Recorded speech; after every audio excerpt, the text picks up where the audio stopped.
It's like a way of my life. Like, I feel free when I'm on the water. I feel really good. I feel really strong. Marilyn Lee Francis is Mi'kmaq. She's been fishing off the southwest tip of Nova Scotia since she was 14 years old. You don't got to measure him. For the last 4 years, she's been fishing lobster with no tags, no license, outside of the rules set by DFO, the Department of Fisheries and Oceans. I just get tired of being a prisoner of the Canadian government. Marilyn Lee is asserting her inherent right to resources. It gives me great pride to say that I fish like my ancestors did. A right protected by the Peace and Friendship Treaties. But it hasn't been easy. And I almost gave up fishing. Why? Because the hatred just got so bad. At the center of the case, this man. 20 years ago, the Supreme Court of Canada upheld treaty rights in the Marshall decision. What followed? Conflict. Success. Frustration with DFO and the Canadian government. You can't put a dollar figure on our rights, on our treaties. I believe that they're in violation of their own Supreme Court. You need to honor the relationship, and you're not. You are not.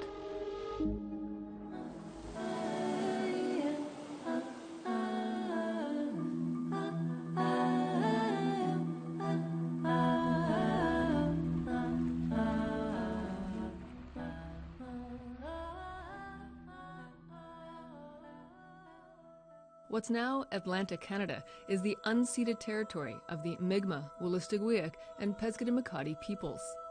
In the 18th century, the tribes signed various treaties with the British Crown.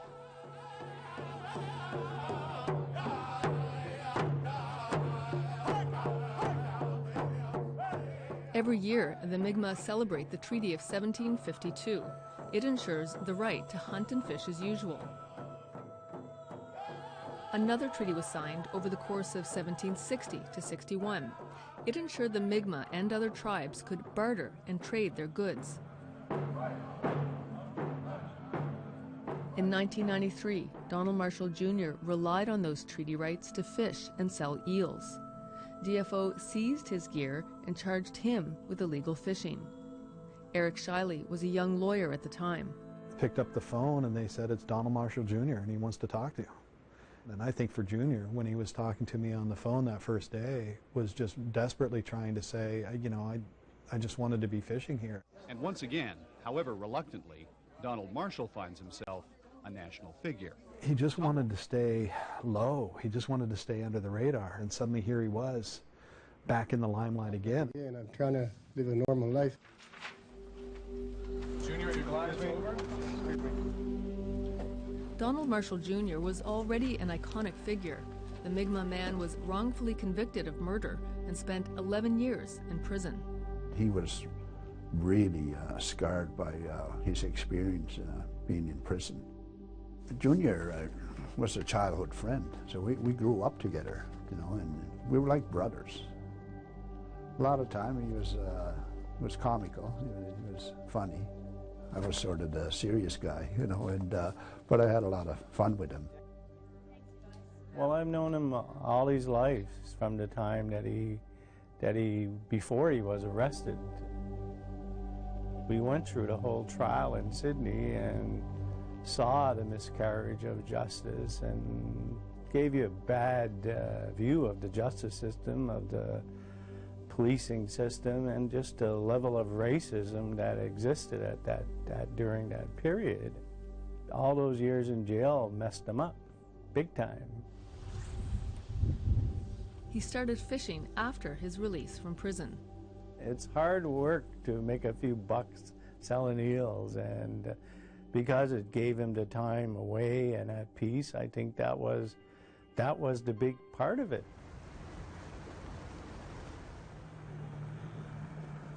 When DFO charged him, Junior faced the justice system for a second time. I'm not the one that was convicted here. All Mi'kmaqs were convicted here. He was the best representative of our people to defend our rights. The Mi'kmaq argued that Marshall had a right to fish and sell eels under the Treaty of 1760 to 61. On September 17, 1999, the Supreme Court of Canada agreed. I called Junior back and said, keep fishing. We won. And, you know, I mean, everybody cried for joy. And I remember thinking that we won't be hungry anymore. And finally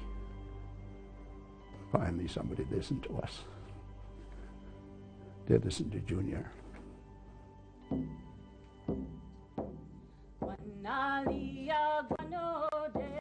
Mi'kmaq Indians say they are celebrating the wisdom of their ancestors. It was just euphoric. We were all extremely happy. But of course, at that point, we really couldn't read the decision. It's not as instantaneous as it is now. So the questions became, well, what does it say? Been in the water like so far for the past week? Nope, I haven't been in the water. It's my first time. And One of the biggest questions centered on a moderate livelihood. The Supreme Court came up with the term, but no one knew what it meant. For the Mi'kmaq, it was a chance to make a living, heading out in small boats with a few traps.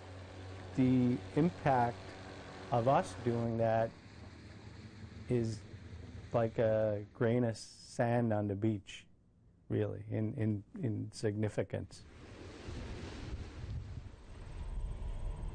When the Marshall decision came down, I was 18, turning 19 years old.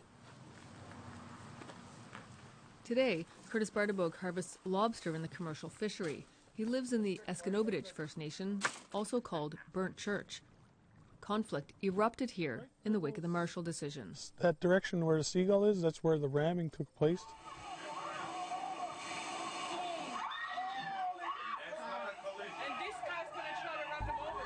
Back on land, a native fisher whose boat was badly damaged says fisheries officials deliberately hit his vessel.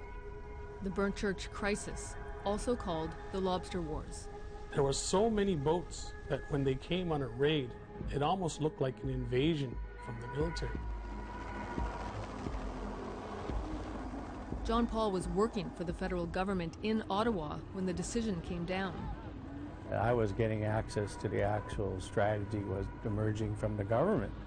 How would you describe it then, that initial... Panicked. Panic.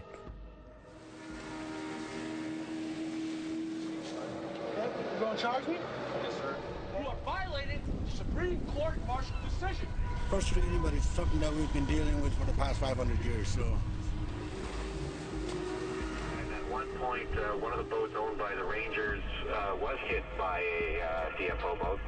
It's unacceptable the first inhabitants of this country be not allowed to share in a resource that's right in their own backyard here. We are here to stay, and we're going to fight together. John Paul soon left Ottawa and came back to start working for the Mi'kmaq behind the scenes at Burnt Church.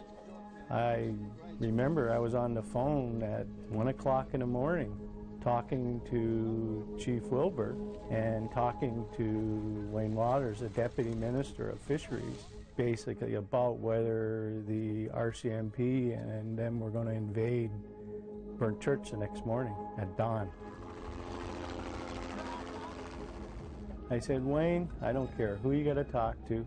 You got to go back there and convince them that is not a viable option because people will die on both sides. Those times, it might have been called a dispute or a crisis, but it was such a sense of empowerment for our young people at that time. It was one of the proudest times of my life as a young man growing up. What a lot of things that aren't talked about is the trauma that our children seen, helicopters flying over our houses every day, bullets flying past our houses, and people getting rammed, people being arrested, thrown in jail. To this day, I still feel that trauma. Even just speaking about it right now, my voice wants to crack. And we're talking 20 years ago. It was a frightening time. I don't know if the Supreme Court fully understood that their decision in Marshall would have the backlash that it ultimately did. 2 months after its ruling, the Supreme Court issued a rare clarification, commonly called Marshall II. In essence, it said the treaty right is a regulated right. It gave the cards back to the government, really. That's what that did. It was after Marshall's when all the problems started. Alex MacDonald is a former chief, band councillor, and longtime Mi'kmaq fish harvester. In the summer of 2000, he was involved in this fight with DFO in southwest Nova Scotia.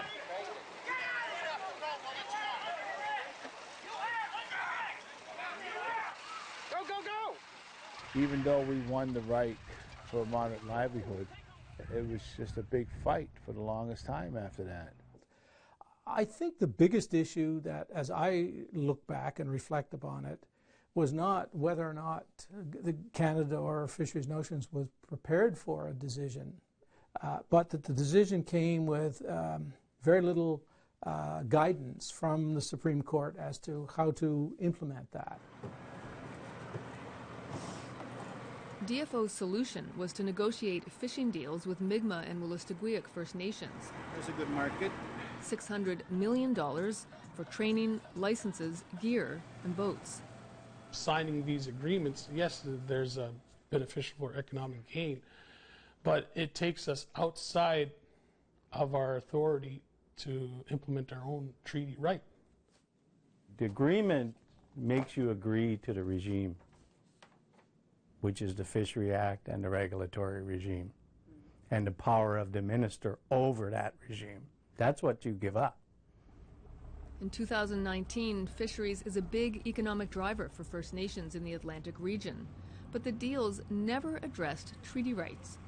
Coming up after the break, frustrations. We're just finding out really now, 20 years later, how unfair that process was. And what happens when Mi'kmaq go fishing today, like Donal Marshall Jr. did 2 decades ago?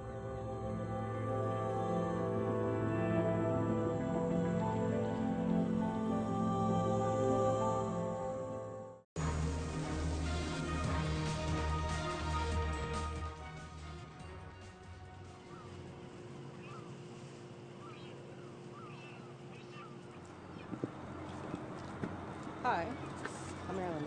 I was just wondering if you guys were pulling deer today. Oh, I have no idea. The word around southwest Nova Scotia this summer, the Department of Fisheries and Oceans, DFO, is seizing lobster traps. They kidnapped my traps last year. My traps are on that boat. And then they promised me that they wouldn't touch my gear until we had time to sit down at the round table. And then when I went out the next day, all my gear was gone. Did you ever get it back? Yeah, like a year later.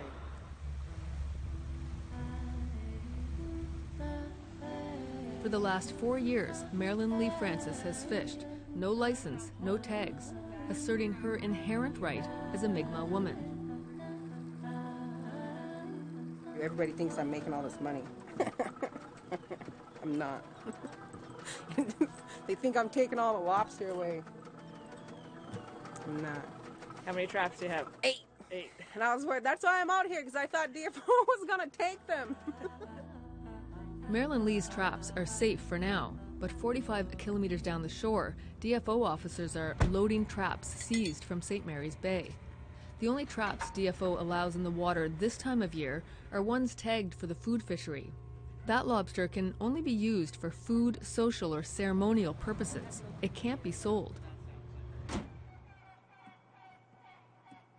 DFO's response to the Marshall decision was to negotiate access in the existing commercial fishery, mainly lobster, snow crab, and shrimp. The indigenous fishery in Atlantic Canada today is worth $125 million a year and employs over 1,800 people. There was great celebration, and then with Marshall there was absolute jubilation that, okay, we have not only a right to fish for food, for survival, but also, for a moderate livelihood. While there has been success, some Mi'kmaq leaders say the fishing deals weren't fair. At the time, the initial Marshall was divide and conquer. Let's get a few to sign, everybody else will fall in line. You look at what many other communities our size or close to our size would have in terms of license access. It's like day and night. In New Brunswick, George Guinish has been the chief of Natuaneg, also called Eel Ground, for 23 years. The band has around 900 members, 600 live on reserve. Per household, after-tax income in Natuaneg is $24,000 a year. You go down the road 2 miles, it's $51,000 a year. It's double. The First Nations Mi'kmaq of the northern New Brunswick, 5 of the 6 poorest postal codes in Canada. 40% food insecurity, 85% unemployment in the winter. If those numbers were happening anywhere else, it would be a massive crisis. They were saying, we've got to do something to, and we have rights, we have access. This should not be happening. Why is it okay?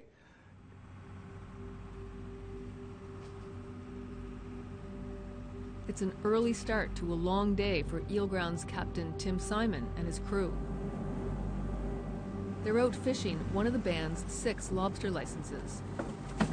And I hear all the success stories from all the other bands that are making them, their fisheries are working now because they have crab or shrimp and stuff like that.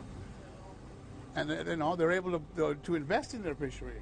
Right now, we can't invest in a fishery when you're barely making ends meet. They barely pay the crews and everything else.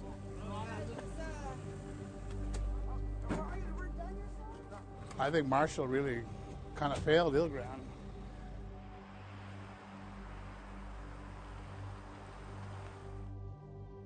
Eel Ground wants access to the lucrative snow crab fishery to address the inequity from the first round of deals. Guinish still has the signs from a community protest last spring. Talks with DFO have led nowhere. Eel Ground went fishing snow crab anyway, and DFO seized their pots. It's not right. It's not right to continue to discriminate and to exclude our people. So there's the commercial fishery, but not every Mi'kmaq person can do that. There's the food fishery, but that catch can't be sold. What's missing is a moderate livelihood, that term the Supreme Court came up with 20 years ago. You have non-native fishermen that make millions of dollars every year, and they go out and they bring in 100 to 150,000 pounds of lobster every season. What is their moderate livelihood? Who do you compare it with? And why does ours have to be belittled? Why does it have to be minimum? You can't put a dollar figure on our rights, on our treaties. All these resources that have been taken from our lands, we should be the richest people in Canada. On our lands, we should be the richest people, not the poorest, but yet we're the poorest people.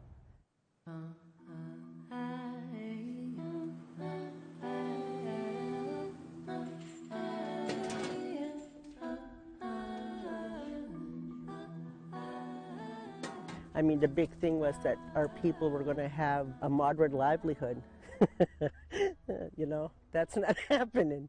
I mean, maybe for some, but it's certainly not happening at the grassroots level.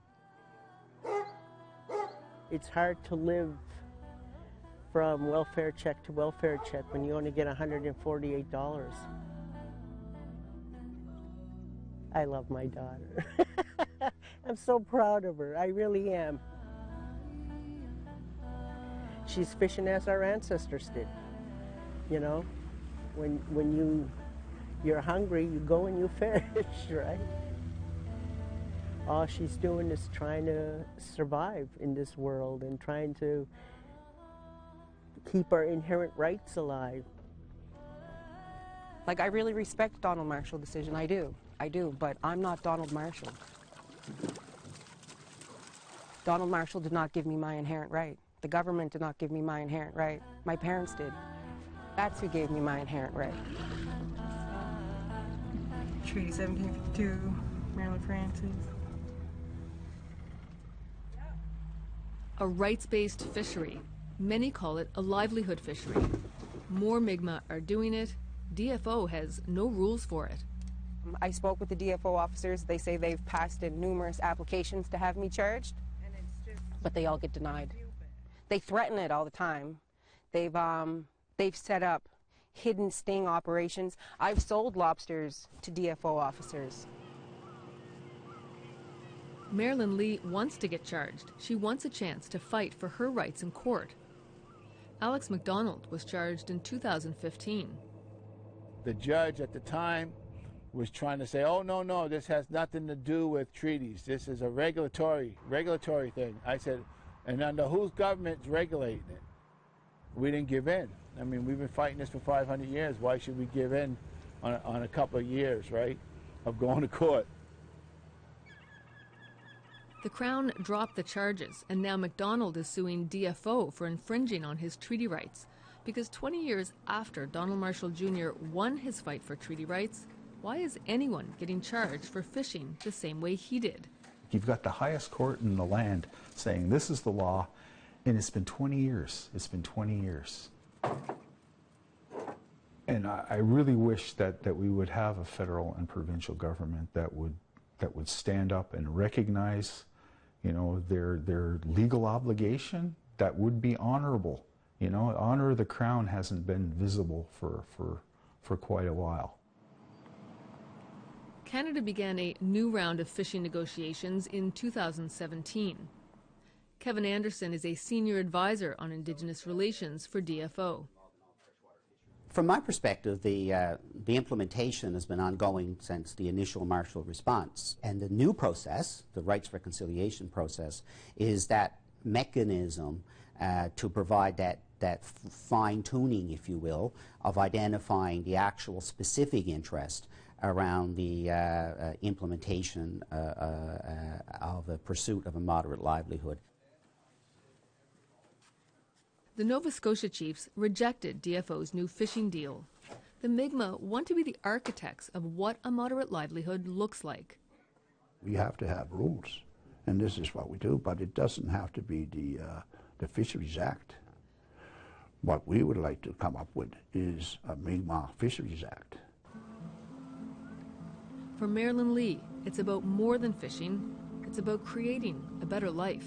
And the only way we can do that is start asserting our rights, start taking our land back, start taking our resources back, start becoming who we were meant to be.